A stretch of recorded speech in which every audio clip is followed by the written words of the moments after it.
13. Recalibrating alignment, restoring a shared emotional reality. Alignment is often spoken about as though it were an operational goal, something leaders secure through clarity, meetings, dashboards, and strategy documents. But true alignment is not operational. True alignment is emotional. It depends on whether teams feel connected to the same tone, the same urgency, the same level of psychological safety, and the same underlying assumptions about what the organization needs at a given moment. Alignment is the outcome of shared emotional interpretation, not shared information. When drift has taken hold, when regions have quietly begun interpreting messages differently, when behaviors have diverged, when trust has become uneven, and when organizational memory is pulling teams in different directions, leaders often attempt to solve the problem with more precision. They add more detail to their communication. They speak more frequently. They offer more explanations. Yet the organization continues drifting, not because the message is unclear, but because the emotional climate in which the message is received remains fractured. A global CFO once confessed that he had spent months trying to tighten alignment by refining the operational message. But every attempt made things worse. Some regions sped up, others slowed down, and still others grew hesitant. "I kept thinking the problem was clarity," he said. But the problem was meaning. We weren't living in the same emotional landscape. Recalibrating alignment requires leaders to do something fundamentally different: stabilize the emotional environment in which their communication lands.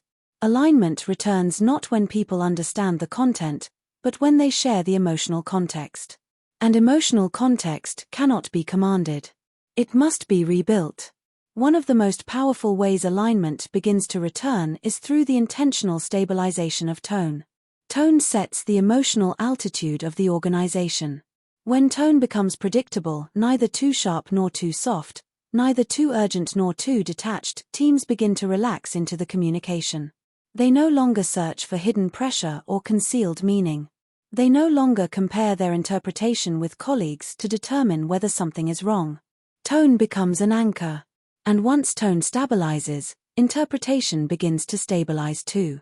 A senior technology leader discovered this during a challenging transformation initiative. She had unintentionally varied her tone depending on internal pressures: enthusiastic one week, strained the next, clipped during high workload periods, verbose when she had more space. To her, these shifts felt natural, human, even. But to her global teams, the tonal fluctuations created emotional turbulence. Each region interpreted the changes differently, some as stress, some as disappointment, some as urgency, some as unpredictability. Once she became aware of how her tone was landing, she focused not on being cheerful or authoritative, but on being steady. Within weeks, teams began responding more uniformly. Behavior aligned not because the strategy changed, but because the emotional context changed. Another essential part of recalibrating alignment is restoring emotional clarity around urgency. During periods of drift, urgency is often one of the first signals to fracture.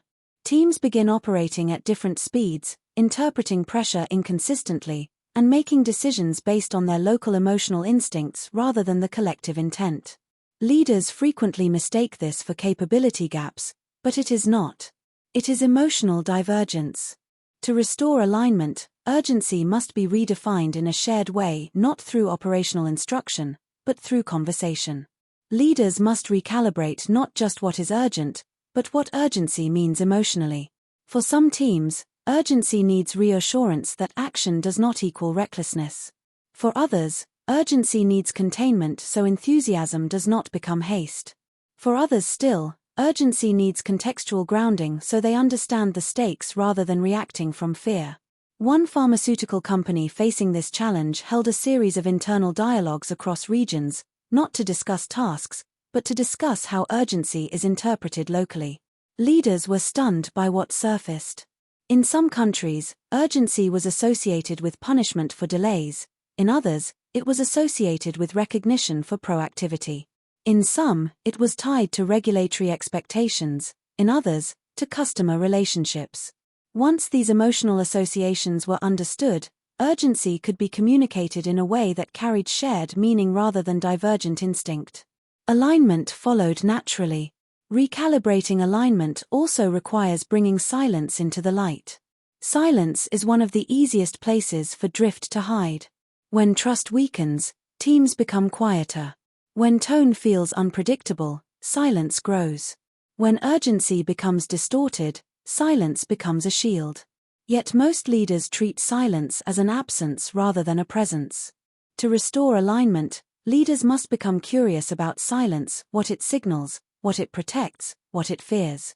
In one global organization, alignment improved dramatically when leaders began explicitly naming silence in meetings, inviting questions, acknowledging hesitation, allowing pauses to be places of inquiry rather than stress. Silence transformed from a barrier to a bridge. Perhaps the most profound step in restoring alignment is acknowledging that alignment is not an intellectual destination, it is an emotional recalibration. It is the process of bringing people back into the same psychological room, even when they sit thousands of kilometers apart. It is helping teams return to a shared sense of safety, shared expectations of tone, shared clarity around urgency, and shared confidence that leadership's emotional signals are stable. Alignment returns when teams stop interpreting alone. A global leader I once coached described the moment she realized alignment had been restored. It wasn't that everyone agreed, she said. It was that they were no longer guessing. Guessing is the death of alignment. Guessing is what teams do when tone fluctuates, when urgency is unclear, when escalation feels risky, when silence feels charged, and when emotional memory continues to influence the present. When guessing stops, alignment begins. Recalibrating alignment is not about rebuilding belief in the strategy. It is about rebuilding belief in the emotional coherence of the organization. And once that coherence is restored, the organization can move together again, not because everyone thinks the same, but because they feel the same clarity. The next chapter explores how leaders themselves must shift the internal transformations that allow them to become not only senders of messages, but architects of emotional alignment in complex global systems.